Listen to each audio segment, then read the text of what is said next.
way back to 1999, before you adopted me. You quote, and I quote, "I'm not saying that these non-series books are better, but they are thrillers. And the whole publishing machinery, from publisher to advertising to bookstore, can handle a thriller better than anything." Since this is ThrillerFest, I want to start with the obvious. The distinction in your mind between mysteries and thrillers, if there is any. I deny saying that. So that's one of those questions that you can never answer. The difference between a mystery and a thriller. I guess you can get down into the nitty-gritty. That a mystery is that you are trying to find out who did it, who done it. A thriller, you most often know who did it, and it's about the chase. It's not about the destination, it's about the trip to the destination, and I guess mysteries are maybe a little bit more about the destination. I think what I was remarking on there was on one hand, who wouldn't want to write a series about a character? You would keep going back to that character. But from a publishing perspective, I think there's always a difficulty that if in your first book in the series, you don't, hit the magic number and they all come in droves, and you have to build an audience like I did. It's like, how do you get someone to jump on the Harry Bosch train when that train left four books ago, or that train started 4 books ago? And that's the essential dilemma of publicity and publishing. Whereas if you hand them a book, this is from my own experience. I did 4 out of the gates. I did 4 Harry Bosch books, and there was incremental growth, but they faced that challenge. Right down to the point of, do we say this is a Harry Bosch novel on the cover? Because that's telling some consumers that there must be other Harry Bosch novels and I missed them, so I'll look for something else. And then my 5th book was a thriller and a standalone, and I think that's the one I said they really knew how to go out into the market and tee it up and hit it over the ball, and that was really the book that changed the publishing, at least, landscape for me. Did it change? You mentioned it changed your sales, it changed your career path. Did it change the way you were writing the Harry Bosch books because they became more successful? Did you revert a little bit more to a thriller formula in writing the Harry Bosch books? No, I actually didn't. I thought like, well, this book was called The Poet. This was a big jump. It also was something that they could take to the international market. They did very well with it. So it really changed the landscape, to use that word again, in a big way. And I went right back from that back to Harry Bosch, and because you're writing way ahead of time. So I was actually done this Harry Bosch book before all this happened with The Poet, and that came out and it drew the same audience to it. So it became like, in my mind, I can do these thrillers every now and then to pull people to Harry Bosch, and so I would, so I did every other year type thing for about 4 years, and saw my Harry Bosch audience grow. So there's a way of getting around that issue of publishing, like how do we get people in the Harry Bosch train? My answer was, we write thrillers that throw out a bigger net, and then the people that are in that net are going to try other stuff. So it's interesting, you were doing the Harry Bosch books, rotating with thrillers, watching the sales rise. Then you decided to branch out yet again and start the Lincoln Lawyer series. Where did that come from, and why yet another change? Why move in that direction? Well, that actually started as part of that other process of every other year to do something that's more thriller oriented. When I first started writing the Lincoln Lawyer book, I wanted to be a thriller. I also wanted to write a legal thriller because I love reading them. They're part of the canon of books that inspired me were legal dramas, and so I wanted to do that. But when I started writing the Lincoln Lawyer, I didn't know till I was almost done the first draft that, hey, I would like to spend more time with this character. Maybe I should think in terms of this being the launch of another series. Speaking of which, and I found this fascinating, I think this was a more recent interview that you gave, you talked a lot about Los Angeles Specifically, you said, you talked about the importance of Los Angeles in your writing and made the great point that much of the great crimes novels ever written were set in Los Angeles. And you said, I want the Harry Bosch novels to be closely reflective of contemporary life in Los Angeles as I can. In the 90s in Los Angeles, there have been many problems, and chief among them been racial tensions. And I'd not really written about that before I got into Angel's Flight. Well, the Black Box, interestingly enough, which I love, takes us back to a cold case that Harry's working on, set in, I think, 1992, and the murder of a Caucasian foreign journalist that he is determined to crack. Based on that quote and revisiting the whole issue in the Black Box, which does have racial undertones at times, should we glean from that writers of popular fiction, that the thriller writers, not job, but maybe obligation or whatever, is to do more than just entertain? Yeah, I mean, you can say job. Yeah, I think it's kind of an amazing position you're given as a writer, that you're presenting stories that a number of people are going to read, and it's kind of like, why not do that? Well, why not, pursue the larger picture or a higher gain? And of course, you never lose sight of the fact that, as you say, entertaining is the priority. I know that. I know the plot has to work like a clock and all that kind of stuff, and that's the vital first priority. But within that framework, I mean, we've been given a framework, whether it's a thriller or a mystery, and within that framework, you can put a lot of stuff in that picture. And so it's like, why not? I mean, don't you want to challenge yourself? Don't you want to, reach for the higher levels? And so, sometimes I think my books approach that, and sometimes they don't. Sometimes in the writing process, they become very complicated, and so therefore, from the creative standpoint, I've got too many balls, juggling too many balls of plot to take too much time away from, to then do the whole social diagram or something like that. So I think, sometimes it's there, sometimes it's not. And to jump off that exact statement, do societal issues or sociological issues, when you're writing about this kind of book, when you're writing about Los Angeles, do they emerge organically in the course of the writing, or is it a mission statement before you start? I think it's a little bit of both. I mean, I guess the mission statement would be what we just talked about, that right. I'm looking to do this. But I do think that a lot of it, in my experience, comes from, it just happens on the page. It happens in the moment that you're writing that page. Somehow you connect dots and know that I can make a little reflection here. It can just be a moment that's in one page, or it can be something that you carry on into a thematic situation. You mentioned Black Box. That one was more of a mission statement because I knew I was writing my 25th novel. Oh. And it was 25 books in 20 years. And so I was paying attention to that. And so I wanted the story to span to 20 years. And when you go back to 1992 and look about what's happened in Los Angeles, you stop short at the end of April of 1992, because the biggest thing that's happened in Los Angeles outside of an earthquake in that decade was the riots that happened in April of 1992. So that became an obvious choice to explore, and then you have the obvious, like, well, it's been 20 years, and where have we come? What have we learned? Could it happen again? The kind of questions that everyone has. And that I knew, I was actually writing this book in 2011 to come out in 2012, 20th anniversary. I knew the media of Los Angeles would also be examining these questions as they are always drawn towards even anniversaries and so forth.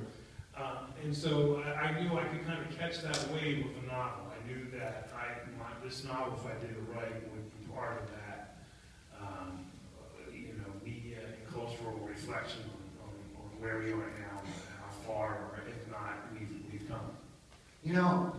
It's strange. I was reading The Black Box as not at the same time, but as I was paying an incredible amount of ridiculous attention to the George Zimmerman trial. And I started imagining, you know how sometimes you start forgetting what's reality and what's fiction, and I started imposing Harry Bosch into the scene. That Harry Bosch comes down there to figure out what really happened. And it made me think, there have been times, and you know, one of our favorite authors here at ITW is Lee Child and his great creation, Jack Reacher. There have been more than one occasion, you know, in uncomfortable situations where I've said to myself, either, what would Jack Reacher do? What would Jack Reacher say? Or, I wish Jack Reacher was sitting next to me on this bar stool right now. And you know, it made me think, and I just thought of this now, as I was thinking of Harry Bosch going down to Florida to save the day. What is your nature when you think of the heroes you create, who are in some cases anti-heroes, well, if not, or at least flawed heroes? What has gone into the, you know, they're a lot different than some traditional thriller heroes because they're so well developed. What has gone into your thinking with Harry Bosch and Mickey Howell to develop them the way you have as heroes? I mean, it's not that complicated or intellectual. It's pretty simple formula, actually. You know, it's if you want to call it formula. And you know, I have this sense that I want, or idea, or hope that I can keep coming back to them. So therefore, you got to kind of create in them a well, a deep well of damage and hurt and hope and all these things that that I will never get to the bottom of, and that the reader can never get to the bottom of. And if you can never get to the bottom of Harry Bosch, people are going to come back because they think maybe the next book will get to the bottom. You know, so you know, and to kind of create that deep well, you obviously have to have a past. You have to, and it's not a past that, you know, I started writing Harry Bosch in probably 1989. I didn't know all that stuff then. It's a past or a well that's being dug as you write. You keep digging down into them and finding new stuff and hopefully creating new stuff. You know, take the Black Box, for example. That story he is connected to from 1992 because he was called out on that murder back then. Well, I've written all these books that took place during 92 and so forth, and all these books since then, never once did he mention that he was haunted by this unsolved case, but suddenly in 2012, he's haunted by this case. I mean, that's how. But, however, just last year, in an interview with the Oregonian, you said about the Harry Bosch series,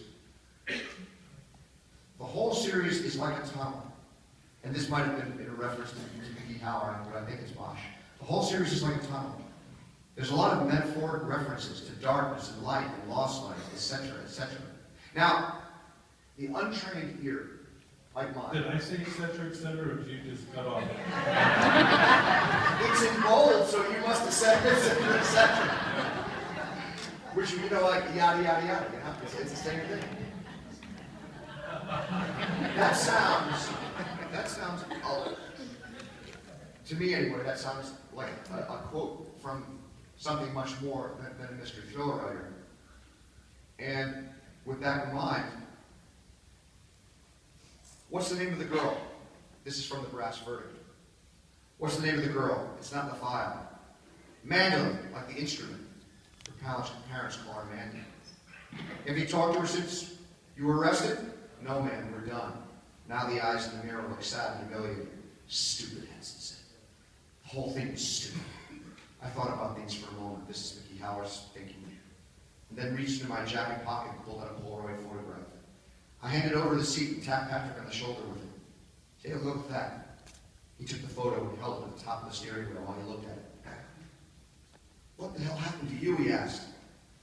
I tripped over a curb into a nice face plant in front of my house. Broken tooth in my nose. Opened up my forehead pretty good. 2. They took to pick that picture for me in the ER to carry around as a reminder. What? I just got out of my car after driving my 11-year-old daughter home to her mother. But then I got up to 320 milligrams of Oxycontin a day. Crushing and snorting first thing in the morning. Except for me, the mornings were the afternoon. I don't know if I've ever read a better passage of character description without saying one word of exposition and doing it all through dialogue. Is that what you were referring to when we were just a few minutes ago when we were talking about character and the darkness and the light and the bottom of the pit and the continued fall? Yeah, I think so.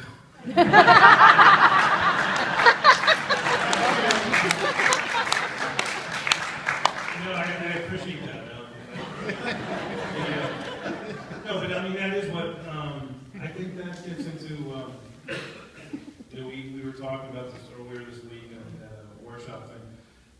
The idea of getting a character's damaged goods into the thing without exposition, to sneak it in, to finesse it in, and because when you do that, if you do it right, you don't lose momentum in your story. You keep the story going and keep the reader riding along with you. With the Lincoln Lawyer stuff, it's great writing metaphors because he's so much in the car. You see his world, a lot of his world, a lot of LA through the windshield, through the windows of the car, and the car's moving. And so I kind of have this built-in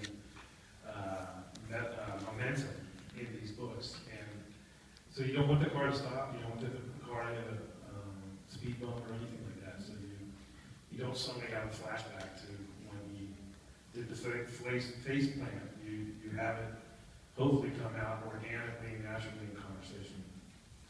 You know, I'm just going to give you an impression. You can tell me if I'm full of shit or if I'm close. I read both the Bosch novels. Obviously, there are more of them, and I also read the Mickey Howard books. It feels to me like it comes easier for you with Mickey, maybe because it's first person, but it just feels that the process is coming easier. Am I totally wrong? Or no, I think you're very astute in that way. I do have, and it also might have to do because I've written more about Harry Bosch, and so I'm, kind of, I don't know, trapped is too strong a word, but everything in those 2 million words I've written in 18 Harry Bosch books, I have to live by it the next time I read the next one. And so,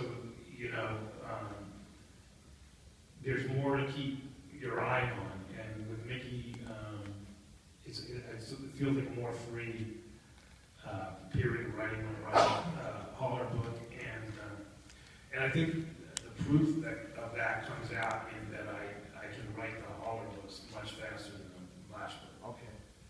And not that I'm,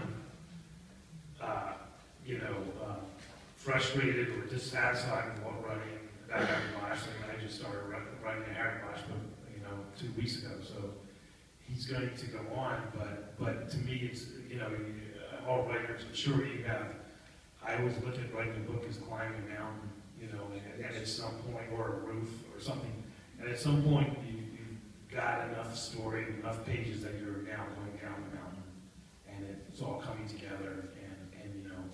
The last 100 pages are the fastest I write in a book because I'm on the downslope.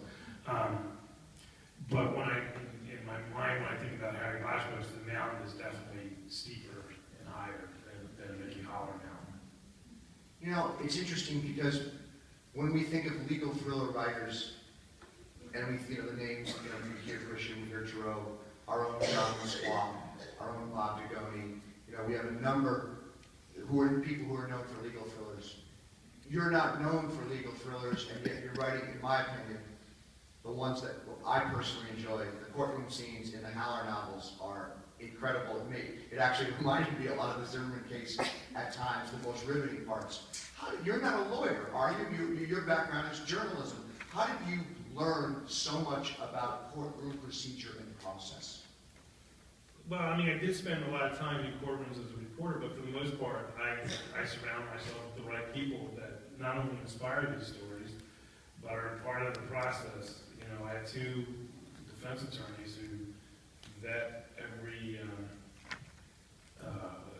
draft of my stories, and they're fantastic in saying, like, you got this wrong, or I wouldn't say it this way. This is how I would say it.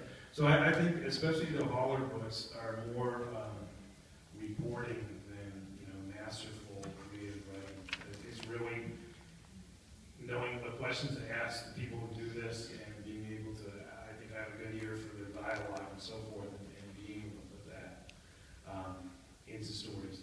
Does that include all the courtroom politics that you delve into about dealing with the judges and, you know, the things that most people would never, unless you live in a courtroom, and this is the, Yeah. you wouldn't know that stuff. And that's what makes this series special. Yeah, I have two guys who have had hundreds of trials and have come up against, you know, every kind of situation. I often go to them before I even write, or I'll be writing a section of the book, and I'll say, this is what I need to have happen in the courtroom. How do I make that happen, or could that ever happen? And, you know, I went into writing these Holler books thinking the law was an objective thing because we have codes and this happens, all that. And it really turns out the law is very subjective. And you know, so I'll write a book, and some lawyer will come up to me and say, that's the most accurate thing I've ever read about what I do for a living. You nailed it. And then some people will come up and say, that would never happen, or I would not do that, and no lawyer would do that. And it's like, so it's not what I thought getting into it. And which is good, because when someone comes up and says, that's crazy, that would never happen, I can actually usually point to real cases where it did happen. And it's just been an interesting thing that it's the practice of the law, I think, is a subjective thing. Now, we've talked about the fact that you have two series that you're mostly rotating between. But you've done something. You've done something in the two series that it's not unprecedented, but it's unusual. This is also reading, it's story time, people, boys and girls. Harry Bosch's card was still in my pocket. This is how. I dug it up while I was going down in the elevator. I parked in a pig lot by the Kenyon Grand Hotel, and had a 3-block walk that would take me right by Parker Center. I called Bosch's cell phone as I headed to the courthouse exit. This is Bosch. It's Mickey Howell. There was a hesitation. I thought that maybe he didn't recognize my name. What can I do for you? He finally asked. How's the investigation going? It's going, but nothing I can talk to you about. Then I'll get right to the point. Are you at Parker Center right now? That's right. Why? I'm heading over from the courthouse. Meet me in front by the memorial. Look, Hal, I'm busy. Can you just tell me what this is about? Not on the phone. But I think it will be well worth your while. You bring, and we'll get to the next part of that paradigm shift later, but you bring your two heroes together. Did that scare you at any point? Why did you do it? Did it scare you at any point that bringing these two guys together might overwhelm the story? No, I don't think so. I mean, I don't think that was on the radar. You know, I mean, there's all kinds of classification going on, like you're calling these legal thrillers and so forth. I look at all my books as one series. I mean, it's all part of one story. You know, it's almost an anthropological study of Los Angeles, with all these characters going around, and you know, sometimes it's Harry Bosch, sometimes it's Mickey, sometimes it's both, and you know, hopefully it'll just be all one story at the end. I think in our world we do, you know, like starting out talking about what's the difference between a thriller and a mystery and so forth. You know, I don't think John Land thinks he writes legal thriller. He thinks he writes really good books. So, you know, so I think in the trenches when you're in front of your computer and you're writing, none of this stuff is even on the radar, and you just write the story that you got to tell at that moment, and we'll leave it to you know, Publishers Weekly and other places to classify what you wrote. Yeah. And what about the decision, spoiler alert, to make them half-brothers, Harry and Mickey half-brothers? That came out of when I said earlier that I was far into the first Lincoln Lawyer book when I realized I liked this guy and it could be another series. It wouldn't be a one-off that was following that sort of that mode of one-offs. And so I wanted to go back and make a strong connection to what I've written in the past. And so, you know, I went back to an old story from Harry Bosch where he had a glimpse of a half-brother as a child, and I brought that forward. And basically what I brought forward was the name. I gave Holler the name that had been mentioned in the book 10 years earlier as Harry's half-brother. So that was it. That's all I did. I just gave him that name and knew that at some point feeling of liking this character, the Lincoln lawyer, I could come back and exploit that and tell that story, and that was, I think it was that one. At ThrillerFest last year, the big talk was the release of Jack Reacher, our Lee Child's, the Tom Cruise movie based on the iconic Jack Reacher character, Lee Child's character. Let's move on to your experiences, which are considerable, with Hollywood. What did you think of the Lincoln Lawyer adaptation? I thought it was very good. I liked it a lot. I had zero to do with it, but they did a good job. Okay. And I mean, let me go back. I didn't have zero to do with it. That book was popular with Hollywood types, and I had a pick of who I wanted to give it to, and I went with a guy. It was one of the few times in my life I went with the lesser money, and because of the promise, it was a guy who had been a trial attorney, the producer, and he was one of the people who said, "I got this world correct." And he said, he just made a promise, I want to make the film. He said, "I can't pay you what the studios are offering you, but I can promise you this. I will be loyal to the book, and I will have the world correct in the film, just as you have it in the book." And he seemed very sincere about it. So I went with that deal, and that came to pass. So when I say I had zero to do with it, that was a crucial decision. But once they actually made the film, or started making the film, the screenplay and all that, I had very little input. So did he tell you the truth, or was he lying? No, I think he told me the truth. I really know the film. And were you pleased with Matthew McConaughey? Is he at all, when you write a character like me, were you picturing anybody? Was Matthew McConaughey an okay choice? He was an okay choice, but he wasn't in the realm of what I had visually picked or seen when I was writing. I don't do a lot of character descriptions in the first place, and I almost never think in terms of movie stars, or thinking of them while I'm writing. But it just so happened when I was writing The Lincoln Lawyer, Mickey is half of Mexican descent. He had slick back hair and a ponytail. And he reminded me of a role Andy Garcia had played in 6 Million Ways to Die. Mm-hmm. And so the idea of Andy Garcia kind of infected my visual processing while I was writing. And so to go from him to McConaughey is a little bit of a jump, but in the meantime, after I was done that book and had moved on, I had seen a movie called Tropic Thunder where McConaughey plays a sleazy Hollywood agent, and he showed aspects of Mickey Holler in that. And actually in the theater, I leaned over to my wife and said he did pretty good Mickey Holler. And then about a year later, I got a call. They said Matthew McConaughey signed up to be Mickey Holler. So right away I said, I know, that's good. I think he can do it. And I think he really did. Now, Harry Bosch, you've been quoted a few times, I've heard, I've read, that you're thinking more in terms of television for him, more maybe the long-form television. Is that accurate, or is somebody lying? No, that's accurate. I've had Harry Bosch has never been. Oh, sorry. No.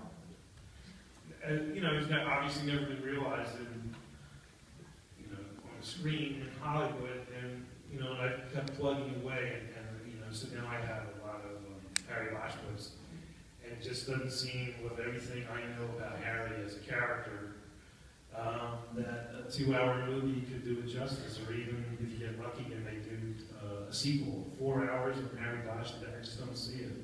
So there were complications where he was caught up in the studio for a number of years, but once I got back, I didn't think in terms of doing a movie. I started looking for writers and production companies and so forth that would be interested in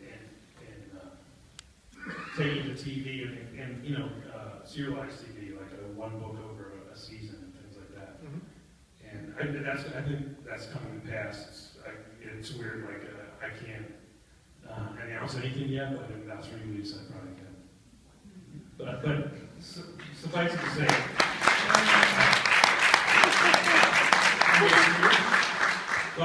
to say, I'm going to enter this very difficult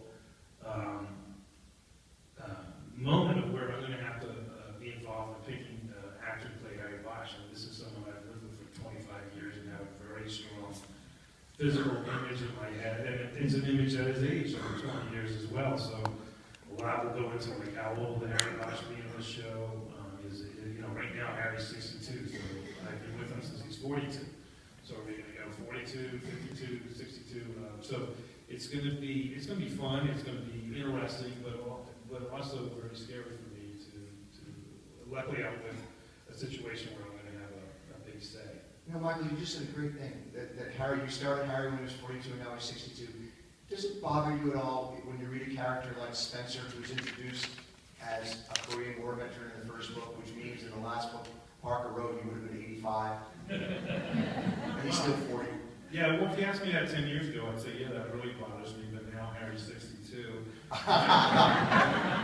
No, I mean, I don't know. I came to the world from journalism, and that was from the very beginning. I said, what do I have? What am I, bringing? And I thought I can bring verisimilitude. I've spent years in police stations, and I've known hundreds of detectives. I got to bring that forward, and I have to be as accurate as I can to this world.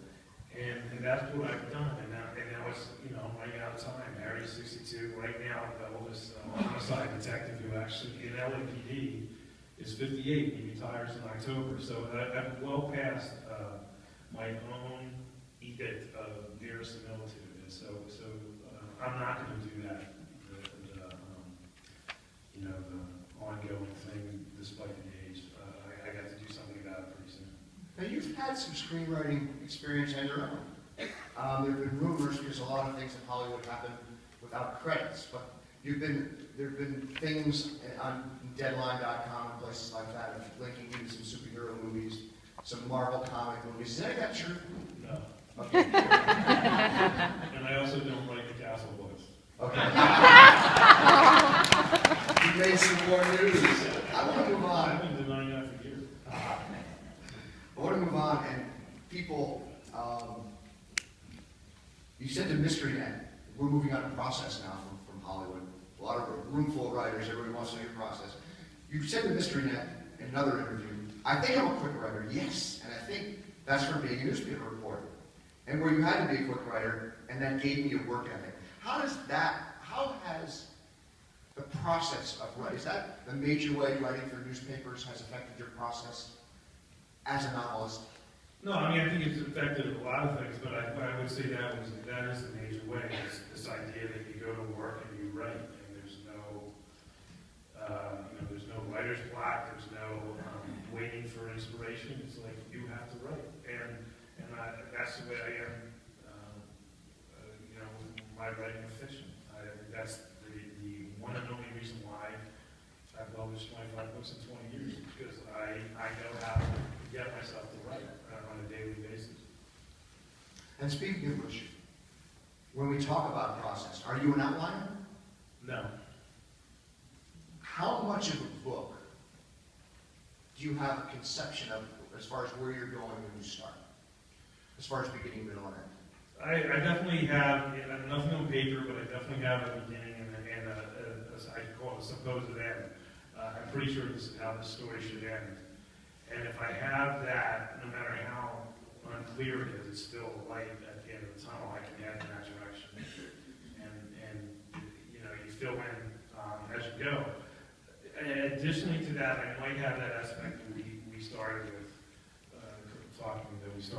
about the greater dimension, that I got to go to A to Z, and along the way, I want this story to reflect on this issue or this thing that's going on in LA or in culture or whatever. So I know where I want the story to travel across at some point. In writing The Sixth Sense, M. Night Shyamalan once admitted that he was 2/3 of the way, or almost 2/3 of the way through, before he realized that Bruce Willis was dead. He is writing him as a live character, and it hit him. The twist, and I won't spoil, no more spoilers, I promise. The twist at the end of The Lincoln Lawyer, had you known where you were going with that character, with the ultimate villain, when you started the book, or did that surprise you? Did you surprise yourself with that? No, I sort of knew, because that was also a bit inspired by a family that I'd written about as a reporter, where I can't can't really talk about what's outspoken in the book, but basically, We're talking about the Ryan Phillippe character in the movie, right? yeah, and his mother, and their relationship, and that relationship mirrors a family that I kind of wrote extensively about, because they were on trial for murders and so forth, when I was a reporter in Los Angeles. So and again, that comes around to that thing about, I think I'm more of a journalist who takes things and finds a way to tell a story than like creative genius flashing out of the air and saying, oh, I know what I'm going to do with this mother and son. You know? David Morrell, who we affectionately call the professor, mentioned in an interview this morning that he spent 2 years researching Murder is a Fine Art, his latest book. How are you with research? Do you do it as you write, or do you do it in advance? Are you a voluminous researcher, a la Steve Berry and David, or are you more seat of your pants? I think I'm all of those. I mean, I think research is never a never-ending process for me, but so is writing. So I'm definitely not someone who does 3 months of research and now it's time to write. I put myself in positions to be inspired and to gain the knowledge to get that verisimilitude that I'm looking for. So, you know, I'm always writing a book, but I'm also, you know, spending time with detectives and lawyers and so forth. I hung around with those 2 lawyers I mentioned for over 3 years before I started writing The Land Lawyer. And it wasn't like I was going to court with them every day. It was like they would call me and say, I got something interesting, you want to come? Or me and some of the lawyers were having a happy hour, come on by, you know. So it was an osmosis kind of research where little by little I was gathering knowledge about that world and gathering the telling details, little things that I knew would be cool and that would open up the reality of the world. And then at some point, and that's usually how all my books go, and then at some point you hit a critical mass where you reach a moment where you say, I have enough to start this book. This is my next book, or I'm starting tomorrow, or something like that. And urgency takes over, and you know it's time to write. You know, you just made me think of similar quotes Capote gave about moving from fiction, from nonfiction to fiction, and then back to writing in cold blood. What Wombaugh often wrote when he started out writing and then went on to write The Onion Field. Could you ever see yourself doing something actually nonfiction, actually melding, almost doing narrative nonfiction the old-fashioned to journalism? It's funny, I used to always say I'm done with that because I spent so many years as a reporter, and you know, you're really held to a high level of accuracy because you can get sued and so forth. And I was really refreshed by leaving that all behind. And so I've always said no, and then the further I get from it, the more I get to know people who inspire me, the more I think I'd like to write. You know, like I have a couple of detectives, and it's not really their cases, it's them. I'd like to write nonfiction about them and their dedication. And of course, it would be involving cases and so forth, and I think, you know, that might come to pass. I don't know. How often do your characters surprise you? I'm not one of those writers who, like, you know, like, I can't believe Bruce Willis is not alive or whatever. To me, it's, as I keep saying, it's more of a craft than an art. So if you're like a workman, you know, putting together a chair or something, you know where all the screws go and all that kind of stuff. So I don't have those kind of moments where I feel like I'm surprised. But at the same time, I can say, when I published my first Harry Bosch book in 1992, would I have been surprised to know he's still going in 2013? Yeah, that's pretty surprising. But in terms of plot and so forth, no, nothing. You know, I don't see how I can be surprised that it comes out of my work. Are you a big rewriter, or do you tend to get it pretty well right the first time? No, total rewriter. Yeah, And who do you rely on? Who's the person out there, agent, editor, who says, I love everything you did, but? Well, I have people like that, obviously an editor who I really trust, but it's me mostly. I do at least 2 rewrites before anyone reads any of my stuff. I mean, one is a building I rewrite every morning what I did the day before. Oh, And then when I get to the end of the draft, where I take breaks from writing is between drafts. I usually finish a book and start the next one within 2 or 3 days. The time off is between drafts, so I can put it in the drawer, not think about it, and then come back to it and reread it, and I mark it up, and I do a rewrite, and then I'll show it to, my wife, I'll show it to the lawyers. Often maybe the lawyers will see my first draft, show it to detectives if it's a Bosch, and my editor. I just finished the book about a month ago, and when I did my final rewrite, I had copies of the manuscript from 2 detectives, 2 lawyers, my wife, another writer I trust, and then my editor. So I had to get a folding table so I could have 7 stacks of paper next to and I turn each page 1 would turn over an all. It sounds like a screenplay, all the colors stuck in. Yeah. There's Look. 5 Oh, 5 more. Before we take a couple questions, I want to finish with a movie that you're doing or have done about a certain passion project of yours. You want to tell us all about that a little bit? Yeah, it's a documentary about a jazz musician named Frank Morgan, who's mentioned in the books, the Harry Bosch books. He's probably Harry Bosch's favorite musician. And when I first started writing Harry Bosch 20 years ago, I wanted to give him this jazz identity. I didn't know a lot about jazz, and so I was trying to find out who to listen to, and I read a story in Time magazine about this guy named Frank Morgan, who was emerging from 28 years of imprisonment and still had a masterful sound on the alto saxophone. And so I put him in the books, and then over the years I saw him play several times, and then I got to meet him, and then we did a couple things together. He had obviously an interesting life. He was a master con man, a master criminal, but he was an angel when it came to playing the alto sax. And when he died about 5 years ago, he left 17 albums and a checkered history as a criminal. And that to me is an interesting story, so I got a documentary director interested in it, and I produced it, and it's done. It will probably be, I'm not sure when it will come out to the public, but possibly by the end of this year. It's not going to be in a theater type thing. Do we have a title? It's called Sound of Redemption. Sound of Redemption. Yeah. And it will probably be like a streaming type thing, that DVDs, that thing, by the end of this year. Future film, day and date releases, so you're on the cusp.